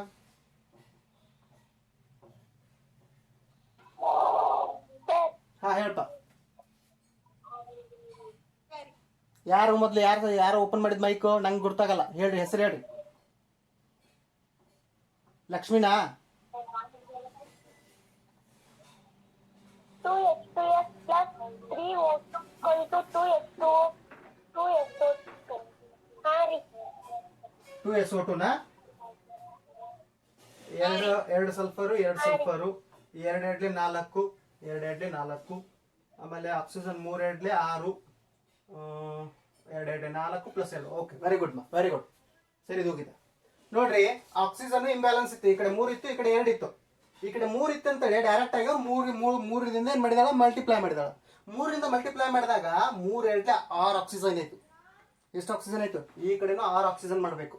ಹಾಗಾದ್ರೆ ಸಲ್ಫರ್ನು ಏನ್ ಮಾಡ್ತಾರೆ? ಸಲ್ಫರ್ ಡೈಆಕ್ಸೈಡ್ 2ರಿಂದ ಮಲ್ಟಿಪ್ಲೈ ಮಾಡೋರು, 2 2 4. ಆಮೇಲೆ ನೀರನ್ನು 2ರಿಂದ ಮಲ್ಟಿಪ್ಲೈ ಮಾಡ್ತಾಳ, 2 1 2, 4 ಪ್ಲಸ್ 2 6 ಆಕ್ಸಿಜನ್. ಹೈಡ್ರೋಜನ್ ಎಷ್ಟಿದಾವ? 2 2 4, 2 2 4. ಸಲ್ಫರ್ ಎಷ್ಟಿದಾವ? 2 1 2 ಸಲ್ಫರ್ ಇದಾವ, ಬ್ಯಾಲೆನ್ಸ್ ಆಯ್ತು. ಈ ರೀತಿಯಾಗಿ ಪದ ಸಮೀಕರಣವನ್ನು ಅವ್ರು ಕೊಟ್ಟಿದ್ದಾರೆ. ನೀವೇನ್ ಮಾಡ್ಬೇಕು? ರಾಸಾಯನಿಕ ಸಮೀಕರಣ ಬರಿಬೇಕು, ಅದನ್ನ ಸರಿದೂಗಿಸ್ಬೇಕು. ಇದೊಂಥರ ನೀವು ಪ್ರಾಕ್ಟೀಸ್, ನೀವೇ ಮಾಡಿ ಪ್ರಾಕ್ಟೀಸ್ ಮಾಡೋದು, ಹೌದಾ? Okay, very good. ನೆಕ್ಸ್ಟ್, ಇನ್ನು ಬೇರಿಯಂ ಕ್ಲೋರೈಡ್ ಅಲ್ಯೂಮಿನಿಯಂ ಸಲ್ಫೇಟ್ನೊಂದಿಗೆ ವರ್ತಿಸಿ ಅಲ್ಯೂಮಿನಿಯಂ ಕ್ಲೋರೈಡ್ ಆಮೇಲೆ ಬೇರಿಯಂ ಸಲ್ಫೇಟ್ ಅನ್ನು ಕೊಡ್ತದೆ.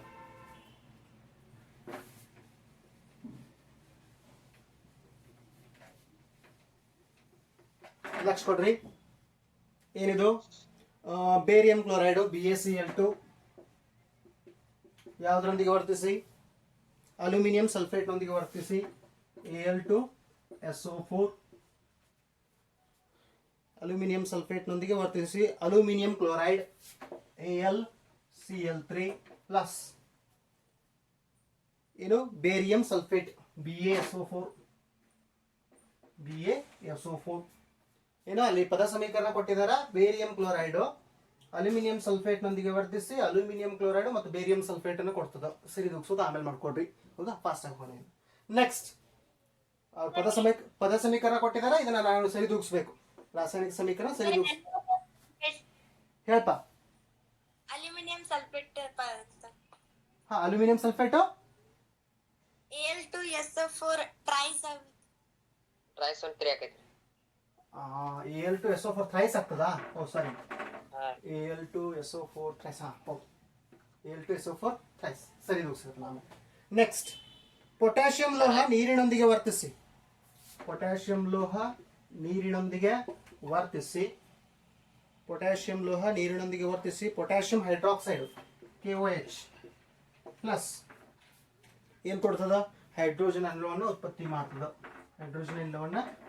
ಮಾಡ್ತದ.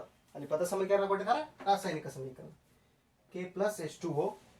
ಪೊಟ್ಯಾಷಿಯಂ ನೀರಿನೊಂದಿಗೆ ವರ್ತಿಸಿ ಪೊಟ್ಯಾಷಿಯಂ ಹೈಡ್ರಾಕ್ಸೈಡ್ ಮತ್ತು ಹೈಡ್ರೋಜನ್ ಅನ್ನ ಬಿಡುಗಡೆ ಮಾಡ್ತದ. ನೆಕ್ಸ್ಟ್, ಇದಾದ ನಂತರ ಯಾವ್ದಿದೆ? 4 ಇದಾವ ಸಮೀಕರಣ. ಪದ ಸಮೀಕರಣಗಳು 4 ಇದಾವ. ABCD ಅಂತ 4 ಕೊಟ್ಟಿದಾರ.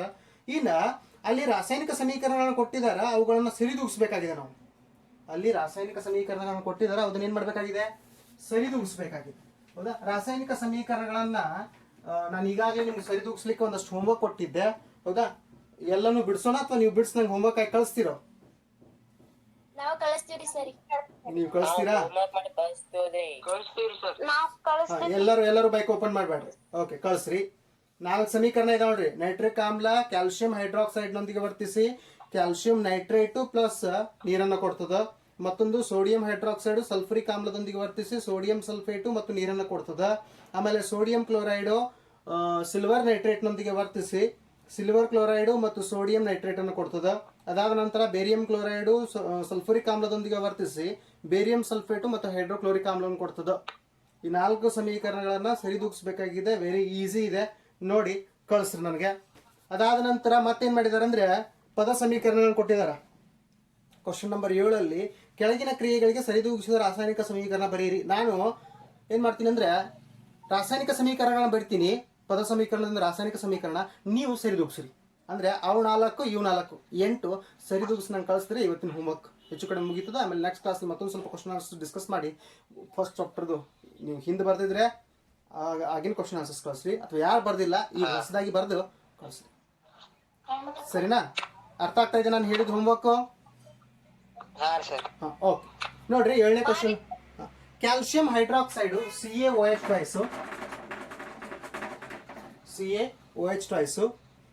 ಕಾರ್ಬನ್ ಡೈಆಕ್ಸೈಡ್ ನೊಂದಿಗೆ ವರ್ತಿಸಿ ಕ್ಯಾಲ್ಸಿಯಂ ಕಾರ್ಬೋನೇಟ್ ಪ್ಲಸ್ ನೀರನ್ನು ಕೊಡ್ತದ. ಯಾರ್ ಸೌಂಡ್ ಅದು? ಯಾರ್ ಮೈಕ್ ಓಪನ್ ಮಾಡಿದಿರಿ? ಡೌಟ್ ಇದೆ ಏನಾದ್ರು? ಯಾರ್ದು ಬೇರೆದವ್ರದ್ದು? ಮನೆಯಾರ ಸೌಂಡ್ ಕೇಳಿಸ್ತಾ ಇದೆ ನೋಡು. ಯಾರು ಮೈಕ್ ಓಪನ್ ಮಾಡಿದಿರಿ? ಮೈಕ್ ಕ್ಲೋಸ್ ಮಾಡ್ರಿ ಮೊದಲು. ನಿಮ್ಮ ಮದರ್ದು ಯಾರ್ದೋ ಸೌಂಡ್ ಕೇಳಿಸ್ತಾ ಇದೆ. ಮಾತಾಡ್ಬೇಕಾದ್ರೆ ಅಷ್ಟೇ ಮೈಕ್ ಓಪನ್ ಮಾಡ್ರಿ, ಓಕೆನಾ? ಓಕೆ, ಲಕ್ಷ ಕೊಡ್ರಿ. ಕ್ಯಾಲ್ಸಿಯಂ ಹೈಡ್ರಾಕ್ಸೈಡ್ ಕಾರ್ಬನ್ ಡೈಆಕ್ಸೈಡ್ ನೊಂದಿಗೆ ವರ್ತಿಸಿ ಕ್ಯಾಲ್ಸಿಯಂ ಕಾರ್ಬೋನೇಟ್ ಮತ್ತು ನೀರನ್ನು ಕೊಟ್ಟಿದೆ. ಅಲ್ಲಿ ಪದ ಸಮೀಕರಣ ಕೊಟ್ಟಿದ್ದಾರೆ, ನಾನು ರಾಸಾಯನಿಕ ಸಮೀಕರಣ ಬರೆದಿದ್ದೀನಿ. ಸರಿದೂಗಿಸಿ ಹೋಮ್ವರ್ಕ್ ಕಳಿಸ್ರಿ. ನೆಕ್ಸ್ಟ್, ಸತು ಬೆಳ್ಳಿಯ ನೈಟ್ರೇಟ್ ನೊಂದಿಗೆ ವರ್ತಿಸಿ ಸತು Zn ಬೆಳ್ಳಿಯ ನೈಟ್ರೇಟ್ AgNO3 ನೊಂದಿಗೆ ವರ್ತಿಸಿ ಸತುವಿನ ನೈಟ್ರೇಟ್ Zn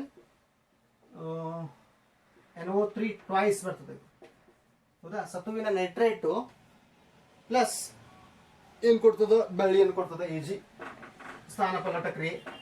ಹೌದಾ? ಯಾವ ಕ್ರಿಯೆ? ಸ್ಥಾನಪಲ್ಲಟ ಕ್ರಿಯೆ. ಯಾಕಂದ್ರೆ ಸತು ಬೆಳ್ಳಿಗಿಂತ ಹೆಚ್ಚು ಕ್ರಿಯಾಶೀಲವಾಗಿದೆ. ಯಾಕಂದ್ರೆ ರಾಜಲೋಹಗಳು ಬೆಳ್ಳಿ, ಚಿನ್ನ, ಲೋಹಗಳಲ್ಲಿ ಮತ್ತೆ ಹೇಳ್ತೀನಿ, ಬೆಳ್ಳಿ, ಚಿನ್ನ, ಪ್ಲಾಟಿನಂ ಇವೆಲ್ಲ ಏನಪ್ಪಾ ಅಂದ್ರೆ ರಾಜಲೋಹಗಳು. ಇವುಗಳ ಕ್ರಿಯಾಕಾರತ್ವ ತುಂಬಾ ಕಡಿಮೆ, ಹೆಚ್ಚು ಕಡಿಮೆ. ಈ ಬೆಳ್ಳಿ ನೈಟ್ರೇಟ್ ಅನ್ನ ಬಹಳಷ್ಟು ಲೋಹಗಳು ಏನ್ ಮಾಡ್ತಾವ ಅಂದ್ರೆ ಸ್ಥಾನಪಲ್ಲಟಗೊಳಿಸ್ತವೆ. ಅದಕ್ಕೆ ಬೆಳ್ಳಿಗಿಂತ ಸತು ಹೆಚ್ಚು ಕ್ರಿಯಾಶೀಲವಾಗಿದೆ, ಸ್ಥಾನಪಲ್ಲಟ ಕ್ರಿಯೆ ನಡೆದಿದೆ. ಅಷ್ಟೇ ಅಲ್ಲ, ಅಲ್ಯೂಮಿನಿಯಂ ಯಾವುದರೊಂದಿಗೆ ವರ್ತಿಸಿ? ತಾಮ್ರದ ಕ್ಲೋರೈಡ್ ನೊಂದಿಗೆ ವರ್ತಿಸಿ. CuCl2 ತಾಮ್ರದ ಕ್ಲೋರೈಡ್ ನೊಂದಿಗೆ ವರ್ತಿಸಿ ಅಲ್ಯೂಮಿನಿಯಂ ಕ್ಲೋರೈಡ್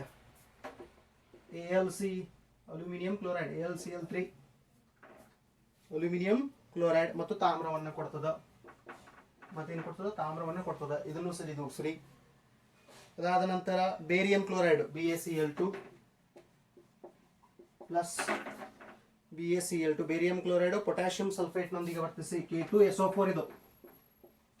ಸರ್ ಇಲ್ಲಿ ಪೊಟ್ಯಾಷಿಯಂ ಹೈಡ್ರಾಕ್ಸೈಡ್ ಅನ್ನು KOH ಬರ್ದ್ರಿ, ಇಲ್ಲಿ ಪೊಟ್ಯಾಷಿಯಂ ಸಲ್ಫೇಟ್ ಅನ್ನು K2SO4 ವೆಲೆನ್ಸಿ ಯೊಂದಿಗೆ ಹೆಂಗೆ ಸೇರ್ತಾವ ಅಂತ ಹೇಳಿದೀನಿ. ಆವಾಗಲೇ ನೀವು ಕರೆಕ್ಷನ್ ಮಾಡಿದ್ರಲ್ಲ, ಏನು 3 2 ಯಾಕೆ ವೆಲೆನ್ಸಿ ಯೊಂದಿಗೆ ಸೂತ್ರ ಬದಲಾಗ್ತಾವ. ಹೌದಾ? ಅದಕ್ಕೆ KOH potassium hydroxide, potassium sulphate K2SO4 ಇವು ವರ್ತಿಸಿ ಏನು ಬೇರಿಯಂ ಸಲ್ಫೇಟ್ BaSO4 ಆಮೇಲೆ ಏನು ಕೊಡ್ತಾವ? ಪೊಟ್ಯಾಷಿಯಂ ಕ್ಲೋರೈಡ್ ಅನ್ನ KCl. ನೋಡ್ರಿ ಮತ್ತೆ ಚೇಂಜ್ ಆಯ್ತು KCl. ಯಾಕೆ? ಪೊಟ್ಯಾಷಿಯಂ ವೆಲೆನ್ಸಿ ಕೂಡ ಒಂದು, ಕ್ಲೋರಿನ್ ವೆಲೆನ್ಸಿ ಕೂಡ ಒಂದು, KCl. ಈ ಸಮೀಕರಣವನ್ನು ಸರಿದೂಗಿಸ್ರಿ. ಬೇಕಾದ್ರೆ ಫಾರ್ ಎಕ್ಸಾಂಪಲ್ ಪದ ಸಮೀಕರಣ ಟೆಕ್ಸ್ಟ್ ಬುಕ್ ಕೊಟ್ಟಿದ್ದಾರೆ, ನಿಮಗೆ ರಾಸಾಯನಿಕ ಸಮೀಕರಣ ಬೇಕಾದ್ರೆ ಒಂದ್ ಕಡೆ ನೋಟ್ ಡೌನ್ ಮಾಡ್ಕೋಬಹುದು ನೀವು. ಇನ್ನ ಇದಾದ ನಂತರ 8ನೇ ಕ್ವಶನ್ ನಂಬರ್ 8 ಅದನ್ನು ಕೂಡ ಏನ್ ಮಾಡಿದಾರೆ ಅಂದ್ರೆ ಅವರು ಪದ ಸಮೀಕರಣ ಕೊಟ್ಟಿದ್ದಾರೆ. ಅಲ್ಲೂ ಕೂಡ ಏನ್ ಮಾಡಬೇಕು? ಪದ ಸಮೀಕರಣದೊಂದಿಗೆ ರಾಸಾಯನಿಕ ಸಮೀಕರಣ ಬರೀಬೇಕು. ಆಮೇಲೆ ಪ್ರತಿಯೊಂದು ಕ್ರಿಯೆಯ ವಿಧವನ್ನ ಗುರುತಿಸಬೇಕು. ಇಲ್ಲೇನಿತ್ತು? ಈ ಸಮೀಕರಣಗಳಲ್ಲಿ ಏನಿತ್ತು? ಈ ಸಮೀಕರಣಗಳಲ್ಲಿ ಕೇವಲ ಪದ ಸಮೀಕರಣ ಕೊಟ್ಟಿದ್ರು, ರಾಸಾಯನಿಕ ಸಮೀಕರಣ ಬರೆದು ಸರಿದೂಗಿಸೋದಿತ್ತು. ರಾಸಾಯನಿಕ ಸಮೀಕರಣ ಬರೆದು ಏನೋ ಹಿಡಿದಿತ್ತು, ಸರಿದೂಗಿಸೋದಿತ್ತು. ಆದ್ರೆ ಕ್ವಶನ್ ನಂಬರ್ 8 ಅಲ್ಲೇನ್ ಕ್ವಶನ್ಸ್ ಕೊಟ್ಟಿದಾರಲ್ಲ, ಆ ಕ್ವಶನ್ಸ್ ಅಲ್ಲಿ ಅವರು ಪದ ಸಮೀಕರಣ ಕೊಟ್ಟಿದ್ದಾರೆ, ಅದನ್ನು ರಾಸಾಯನಿಕ ಸಮೀಕರಣ ಬರಿಬೇಕು, ಸರಿದೂಗಿಸಬೇಕು. ಸರಿದೂಗಿಸಿ ಆ ರಾಸಾಯನಿಕ ಸಮೀಕರಣ ರಾಸಾಯನಿಕ ಸಂಯೋಗಕ್ಕೆ ಉದಾಹರಣೆನೋ, ವಿಭಜನೆಗೆ ಉದಾಹರಣೆನೋ, ಸ್ಥಾನಪಲ್ಲಟಕ್ಕೆ ಉದಾಹರಣೆನೋ, ದ್ವಿಸ್ಥಾನಪಲ್ಲಟಕ್ಕೆ ಉದಾಹರಣೆನೋ ಬರಿಬೇಕು. ಅರ್ಥ ಆಯ್ತಾ? ಅದಕ್ಕೆ ಅವುಗಳನ್ನ ಇಗ್ನೋರ್ ಮಾಡಿ.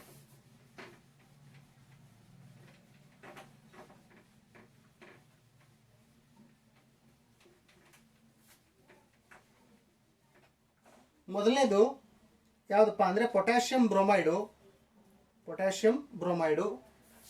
KBr2 potassium bromide barium iodide ನೊಂದಿಗೆ ಬೇರಿಯಂ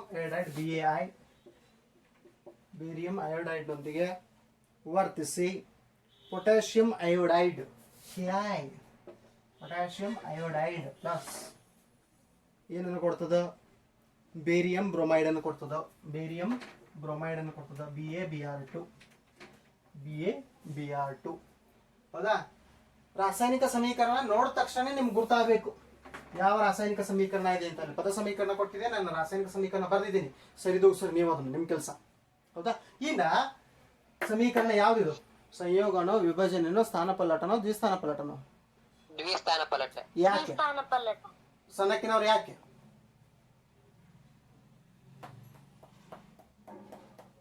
ಹೆಚ್ಚು ಕ್ರಿಯಾಶೀಲವಾದ ಧಾತು ಕಡಿಮೆ ಕ್ರಿಯಾಶೀಲವಾದ ಧಾತುವನ್ನು ಸ್ಥಾನಪಲ್ಲಟಗೊಳಿಸಿದೆ. ಯಾರು ಹೇಳಿದ್ರು ಇದನ್ನ? ಯಾರು ಹೇಳಿದ್ರು?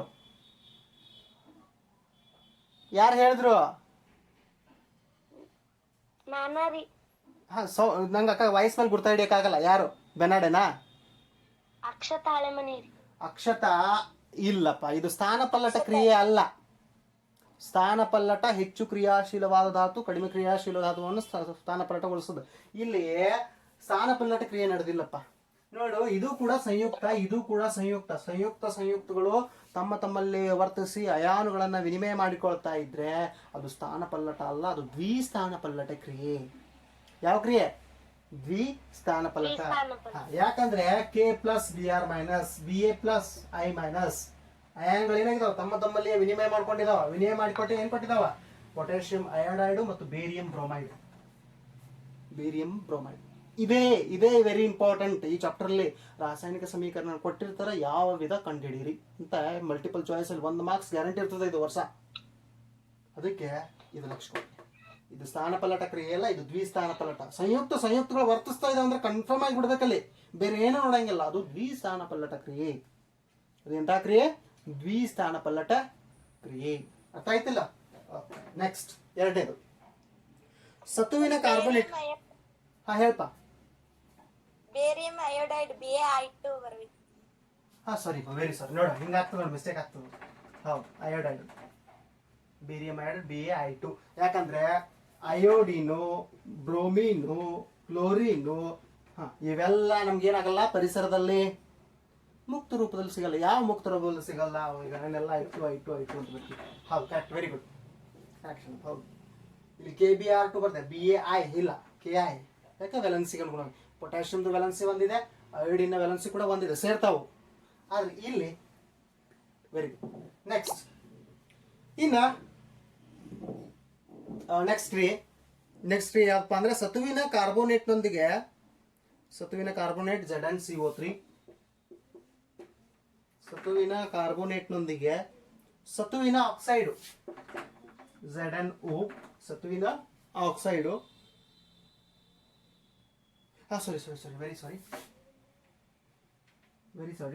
ಸತುವಿನ ಕಾರ್ಬೋನೇಟ್ ಅನ್ನ ಉಚ್ಚ ತಾಪದಲ್ಲಿ ಕಾಯಿಸಿದಾಗ ಸತುವಿನ ಆಕ್ಸೈಡು ಮತ್ತು ಕಾರ್ಬನ್ ಡೈಆಕ್ಸೈಡ್ ಸಿಗ್ತದೆ. ಅವ್ರು ಕೊಟ್ಟಿಲ್ಲ, ಡೈರೆಕ್ಟ್ ಆಗಿ ಬರ್ತಿದ್ದಾರ. ಪದ ಸಮೀಕರಣ ಏನಿದೆ? ಸತುವಿನ ಕಾರ್ಬೋನೇಟು ವಿಭಜನ ಕ್ರಿಯೆಗೆ ಒಳಗಾಗಿ ಸತುವಿನ ಆಕ್ಸೈಡು ಮತ್ತು ಕಾರ್ಬನ್ ಡೈಆಕ್ಸೈಡ್ ಅನ್ನು ಕೊಡ್ತಾ ಇದೆ. ನಾನು ಉತ್ತರ ಈಗ ಹೇಳ್ಬಿಟ್ಟೆ ನಿಮ್ಗೆ. ಏನು ಉತ್ತರ?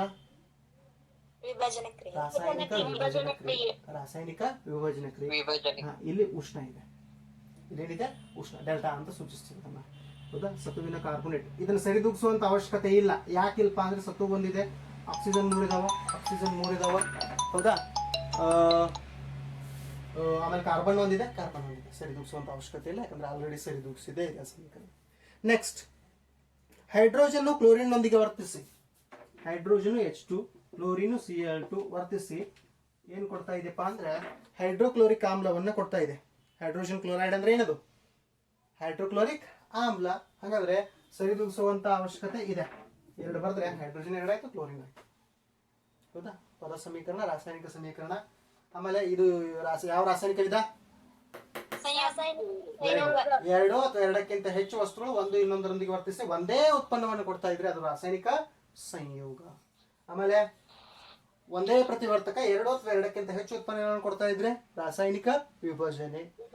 ಎರಡು ಸಂಯುಕ್ತಗಳು ತಮ್ಮಲ್ಲಿ ಅಯಾನುಗಳನ್ನು ವಿನಿಮಯ ಮಾಡಿಕೊಳ್ತಾ ಇದ್ರೆ ಅದೇನದು? ರಾಸಾಯನಿಕ ದ್ವಿಸ್ಥಾನಪಲ್ಲಟ ಅಥವಾ ರಾಸಾಯನಿಕ ದ್ವಿವಿಭಜನೆ. ದ್ವಿಸ್ಥಾನಪಲ್ಲಟ ಅಂತ ಕರೀತಾರೆ ಅಥವಾ ದ್ವಿವಿಭಜನೆ ಅಂತ ಕರೀತಾರೆ. ಓಕೆ, ನೆಕ್ಸ್ಟ್, ಮ್ಯಾಗ್ನೇಷಿಯಂ ಹೈಡ್ರೋಕ್ಲೋರಿಕ್ ಆಮ್ಲದೊಂದಿಗೆ ವರ್ತಿಸಿ.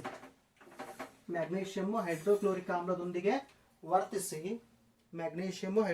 ಆಮ್ಲದೊಂದಿಗೆ ವರ್ತಿಸಿ ಮ್ಯಾಗ್ನೇಷಿಯಂ ಕ್ಲೋರೈಡ್ MgCl2 ಆಮೇಲೆ ಹೈಡ್ರೋಜನ್ ಅನ್ನ ಬಿಡುಗಡೆ ಮಾಡ್ತಾ ಇದೆ. ಏನು ಬಿಡುಗಡೆ ಮಾಡ್ತಾ ಇದೆ? ಹೈಡ್ರೋಜನ್ ಅನ್ನ ಬಿಡುಗಡೆ ಮಾಡ್ತಾ ಇದೆ. ಮ್ಯಾಗ್ನೇಷಿಯಂ ಹೈಡ್ರೋಕ್ಲೋರಿಕ್ ವರ್ತಿಸಿ. Very good. ಯಾವ ಕ್ರಿಯೆ? ಸ್ಥಾನಪಲ್ಲಟ. ಹೆಚ್ಚು ಕ್ರಿಯಾಶೀಲವಾದ ಧಾತು, ಕಡಿಮೆ ಕ್ರಿಯಾಶೀಲವಾದ ಧಾತುವನ್ನ ಏನ್ ಮಾಡ್ತಾ ಇದೆ? ಸ್ಥಾನಪಲ್ಲಟಗೊಳಿಸ್ತಾ ಇದೆ. ಅದಕ್ಕೆ ಇದು ಯಾವ ಕ್ರಿಯೆ? ಸ್ಥಾನಪಲ್ಲಟ ಕ್ರಿಯೆ. ಸರಿದೂಗಿಸುವಂತ ಅವಶ್ಯಕತೆ ಇದೆಯಾ? ಹೌದಿದೆ. ಯಾಕಂದ್ರೆ ಇಲ್ಲಿ 2 ತಗೋಬೇಕು. ಕ್ಲೋರಿನ್ ಎಷ್ಟಿದಾವೆ? 2 ಇದಾವೆ. ಕ್ಲೋರಿನ್ 2 ಇದಾವೆ ಅಂತ 2 ತಗೊಂಡ್ರೆ ಹೈಡ್ರೋಜನ್ 2 ಆಯ್ತು, ಮ್ಯಾಗ್ನೇಷಿಯಂ 1, ಉಳಿದೆಲ್ಲ ಬ್ಯಾಲೆನ್ಸ್ ಇದೆ. ಅರ್ಥ ಆಯ್ತಾ? ಇಷ್ಟು ಏನಪ್ಪಾ ಅಂದ್ರೆ ಅವರು ಪದ ಸಮೀಕರಣ ಕೊಟ್ಟಿದ್ದಾರೆ. ಅದಕ್ಕೆ ಮೊದಲು ರಾಸಾಯನಿಕ ಸಮೀಕರಣ ಬರೀಬೇಕು. ರಾಸಾಯನಿಕ ಸಮೀಕರಣ ಆದ ನಂತರ ಏನ್ ಬರೀಬೇಕು? ಸರಿದೂಗಿಸ್ಬೇಕು. ಸರಿದೂಗಿಸಿದ ನಂತರ ಆ ರಾಸಾಯನಿಕ ಸಮೀಕರಣದ ವಿಧ ಯಾವುದು? ಹೌದಾ? ದ್ವಿಸ್ಥಾನಪಲ್ಲಟ, ವಿಭಜನೆ, ಆಮೇಲೆ ಸಂಯೋಗ, ಆಮೇಲೆ ಸ್ಥಾನಪಲ್ಲಟ. ಹೌದಾ? ಸ್ಥಾನಪಲ್ಲಟ. ಇಷ್ಟು. ಇನ್ನ ಅಂತರುಷ್ಣಕ ಕ್ರಿಯೆಗಳು ಮತ್ತು ಬಹಿರುಷ್ಣಕ ಕ್ರಿಯೆಗಳು ಎಂದರೇನು? ಉದಾಹರಣೆ ಕೊಡಿ. ಅಂತರುಷ್ಣಕ ಕ್ರಿಯೆಗಳು ಮತ್ತು ಬಹಿರುಷ್ಣಕ ಕ್ರಿಯೆಗಳು ಎಂದರೇನು? ಉದಾಹರಣೆ ಕೊಡಿ. ಯಾರು ಹೇಳ್ತೀರಾ? ಸರ್ ಸಲಕ್ಕೆ ನಾವು ಹೇಳ್ಪ. ಸರ್ ಸಣ್ಣಕ್ಕಿನವ್ರು ಹೇಳು. ಅಂತರಿಷ್ಟಿಕ ಕ್ರಿಯೆ ಅಂದ್ರೆ ಉಷ್ಣವನ್ನು ಹೀರಿಕೊಳ್ಳುವ ಉಳ್ದವ್ರು ಹೇಳ್ಬೇಡ್ರಿ, ನಾನು ಯಾರ ಹೆಸರು ಹೇಳ್ತೀನಿ. ಉಳ್ದವ್ರ ಮೈಕ್ ಓಪನ್ ಮಾಡ್ಬೇಡ್ರಿ. ನಾನು ಯಾರಿಗೆ ಕೇಳಿದ್ದೀನಿ, ಉಳ್ದವ್ರು ಕೇಳ್ತೀನಿ. ಸಣ್ಣಕ್ಕಿನವ್ರು ಹೇಳು. ಉಷ್ಣವನ್ನು ಹೀರಿಕೊಳ್ಳುವ ರಾಸಾಯನಿಕ ಕ್ರಿಯೆಯನ್ನು ಅಂತರಿಷ್ಟಿಕ ಕ್ರಿಯೆ. ಯಾವ ರಾಸಾಯನಿಕ ಕ್ರಿಯೆಯಲ್ಲಿ ಉಷ್ಣವು ಬಳಕೆಯಾಗುವ ಕ್ರಿಯೆಯನ್ನು ಅಂತರುಷ್ಣಕ ಕ್ರಿಯೆ ಎನ್ನುವರು. ಹಾ, ಮತ್ತೆ ಬಹಿರುಷ್ಣಕ. ಯಾವ ರಾಸಾಯನಿಕ ಕ್ರಿಯೆಯಲ್ಲಿ ಉಷ್ಣವು ಬಿಡುಗಡೆಯಾಗುತ್ತದೆ ಉಷ್ಣ ಬಿಡುಗಡೆಯಾಗುವ ಕ್ರಿಯೆಯನ್ನು ಬಹಿರುಷ್ಣಕ ಕ್ರಿಯೆ ಅನ್ನೋದು. Very good. ನಾನು ಕೇಳ್ದವ್ರು ಅಷ್ಟ ಆನ್ಸರ್ ಮಾಡ್ರಿ. ನೋಡೋಣ, ಇದೇನಾಯ್ತು, ಡೆಫಿನೇಷನ್ ಆಯ್ತು. ಇನ್ನು ರಾಸಾಯನಿಕ ಸಮೀಕರಣ ಒಂದೊಂದು ಕೊಡ್ಬೇಕಲ್ಲ. ಈಗ ಏನೋ ವ್ಯತ್ಯಾಸ ತಿಳಿಸಿ ತಂದಿದ್ದಾರಂದ್ರೆ ಕೇವಲ ಡೆಫಿನೇಷನ್ ಅಷ್ಟ ಬರ್ತಾರೆ 1 ಮಾರ್ಕ್ಸು. ಇನ್ನೊಂದು ಮಾರ್ಕ್ಸ್ ಬರ್ಬೇಕಂದ್ರೆ ನಾವು ರಾಸಾಯನಿಕ ಸಮೀಕರಣನೂ ಬರೀಬೇಕು. ಬಹಿರುಷ್ಣಕ ಕ್ರಿಯೆಗೆ ಒಂದು ರಾಸಾಯನಿಕ ಸಮೀಕರಣವನ್ನ ಅನಿಲ್ ಜಾಗ್ನೂರು ಇದಾನ ಅವನು ಆನ್ಲೈನು ಇಲ್ಲ ಅಂದರೆ ಅವ್ನು ಕ್ಲಾಸೇ ಜಾಯ್ನ್ ಆಗ್ತಾ ಇಲ್ಲ. Very good. Next ಮತ್ತಾರ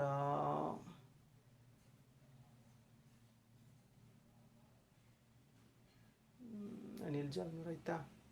Santosh ನಿವಲ್ಗಿ ಇದಾನ? Santosh ನಿವಲ್ಗಿ, ಹಾ, ಉದಾಹರಣೆ ಕೊಡು ಬಹಿರುಷ್ಣಕ ಕ್ರಿಯೆಗೆ. ಉಸಿರಾಟ ಕ್ರಿಯೆ. Very good. ಉಸಿರಾಟ ಕ್ರಿಯೆ ರಾಸಾಯನಿಕ ಸಮೀಕರಣ ಬರಿಬಹುದಾ?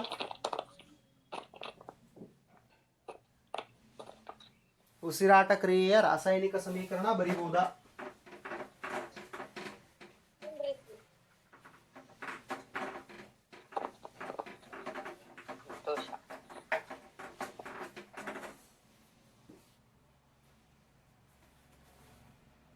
ಏನಿಲ್ಲ, ಭಾಳ ಸಿಂಪಲ್ ಇದೆ. ಅಷ್ಟಾಗಿ ತಲೆ ಕೆಡಿಸ್ಕೊಳ್ತೀರಿ. ಉಸಿರಾಟ ಕ್ರಿಯೆ ಏನು?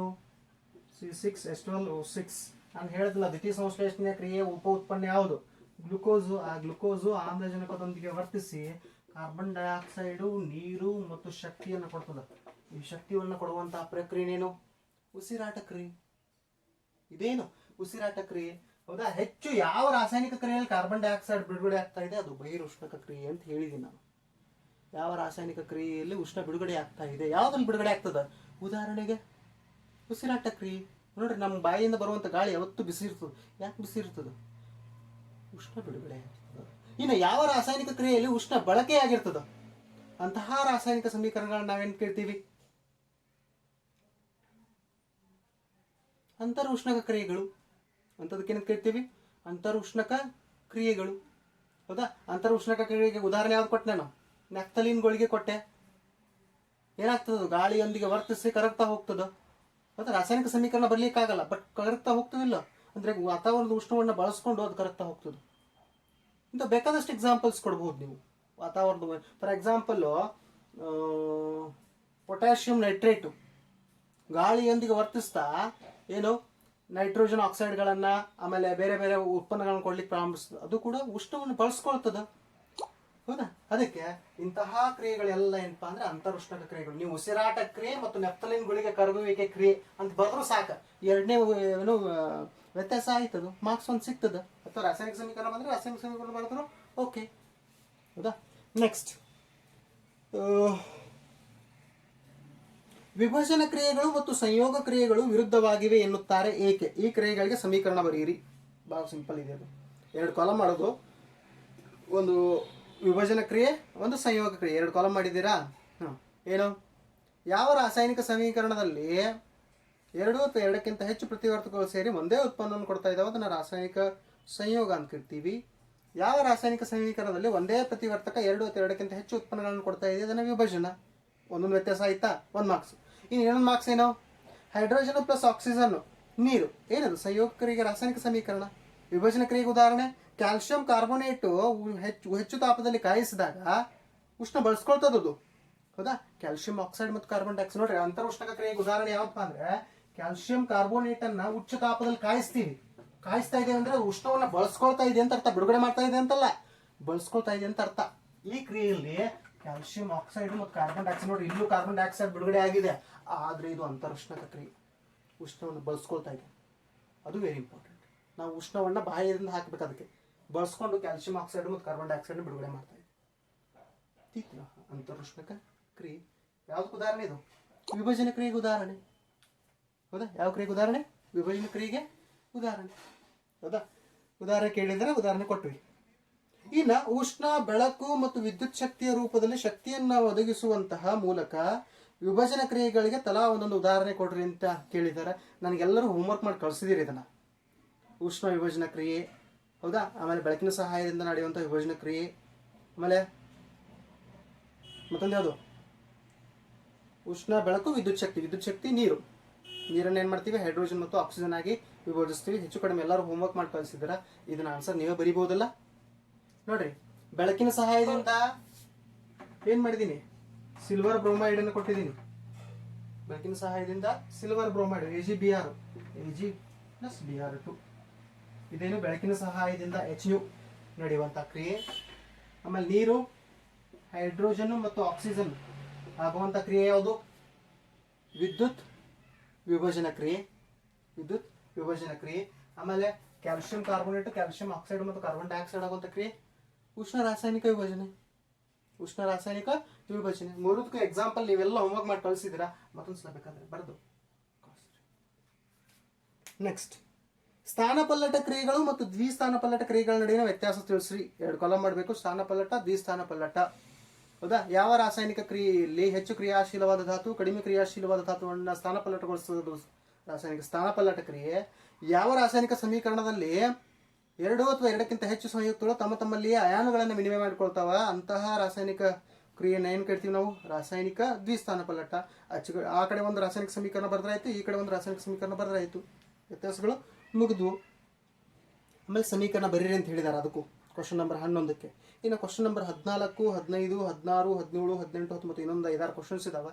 ನೆಕ್ಸ್ಟ್ ಕ್ಲಾಸಲ್ಲಿ ಅದನ್ನು ಡಿಸ್ಕಸ್ ಮಾಡಿ, ಹೌದಾ? ನಾವು ನೆಕ್ಸ್ಟ್ ಚಾಪ್ಟರ್ ಸ್ಟಾರ್ಟ್ ಮಾಡೋಣ. ಆಮ್ಲಗಳು, ಪ್ರತ್ಯಾಮ್ಲಗಳು ಮತ್ತು ಲವಣಗಳು. ಇವತ್ತಿನ ಕ್ಲಾಸಲ್ಲಿ ಯಾರಿಗಾದ್ರೂ ಏನಾದರೂ ಡೌಟ್ಸ್ ಇದ್ರೆ ಕೇಳ್ರಿ.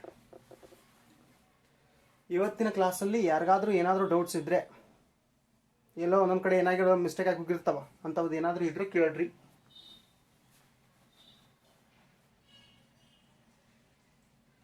ಯಾರಿಗಾದ್ರೂ ಏನಾದ್ರು ಡೌಟ್ಸ್ ಇದಾವ?